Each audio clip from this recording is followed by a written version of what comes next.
Assalamualaikum warahmatullahi wabarakatuh. Perkenalkan, saya Denovita Safitri dan beberapa teman saya, Ikhlasul Rizky Esa Putra, Lilis Suryani, Dista Safira, Muhammad Arya Ardiansyah.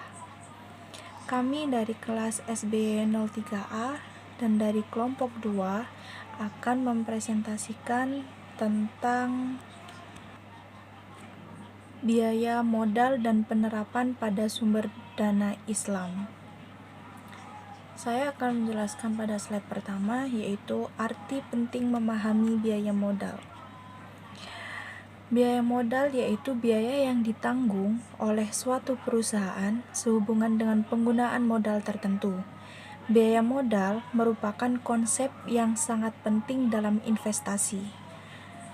Biaya modal merupakan konsep yang sangat penting dalam investasi dan pendanaan perusahaan.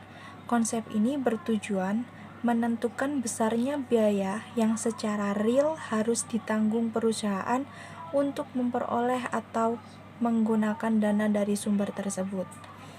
Biaya modal yang dimaksud adalah biaya modal yang bersifat eksplisit, yaitu sama dengan tingkat diskonto yang dapat menjadikan nilai seseorang atau present value dana neto yang diterima perusahaan sama dengan nilai sekarang. Semua dana yang harus dibayarkan karena penggunaan dana tersebut beserta pelunasannya. Saya akan mempresentasikan biaya modal individual dari sumber hutang dan ekuitas. Pada bagian awal, penaksiran biaya modal hutang dikemukakan rumus dan teknik perhitungan jenis hutang jangka pendek, yaitu 1. Kredit rekening koran, 2. Hutang dagang, 3. Hutang bank, 4. Hutang wesel, 5. Sewa guna usaha, 6. Obligasi. Yang selanjutnya, pengertian dari saham preferen. Saham preferen yaitu saham yang mempunyai karakteristik campuran antara hutang dan saham biasa. Yang kedua, laba ditahan. Sumber dana laba ditahan juga seperti sumber dana lainnya yang harus diperhitungkan biayanya. Yang ketiga, saham baru, yaitu biaya saham biasa yang baru diterbitkan dan itu lebih tinggi daripada biaya laba ditahan, karena dalam penerbitan saham baru dibebani adanya biaya emisi atau flotation cost. Selanjutnya adalah biaya modal keseluruhan, yaitu biaya modal yang memperhitungkan seluruh biaya atas modal yang dikeluarkan oleh sebuah perusahaan. Misalnya, dalam menentukan proyek investasi yang harus diambil, perusahaan tersebut harus menentukan dengan membandingkan berapa biaya modal yang dikeluarkan dengan biaya keuntungan yang diperoleh di masa depan. Apabila perusahaan tersebut memiliki beberapa sumber modal, maka biaya modal yang harus dihitung yaitu biaya modal rata-rata. Dengan biaya modal rata-rata, kita bisa menentukan atau bisa mengambil keputusan jangka panjang. Biaya modal dan nilai perusahaan. Biaya modal yang dihubungkan dengan nilai perusahaan ada dua, yaitu pertama, hutang merupakan sumber modal yang lebih murah daripada modal ekuitas.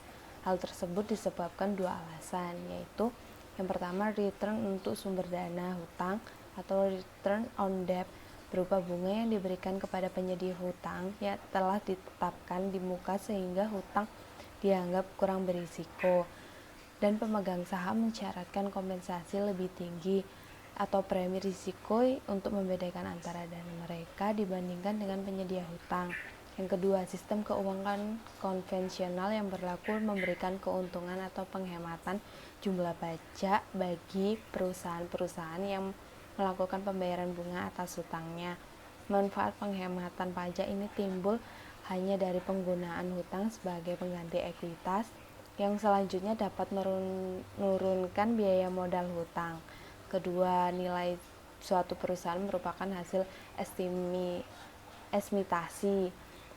Nilai perusahaan atau V diestimasi sebagai present value dari seluruh arus kas masuk masa depan yang didiskontokan pada rate yang sesuai.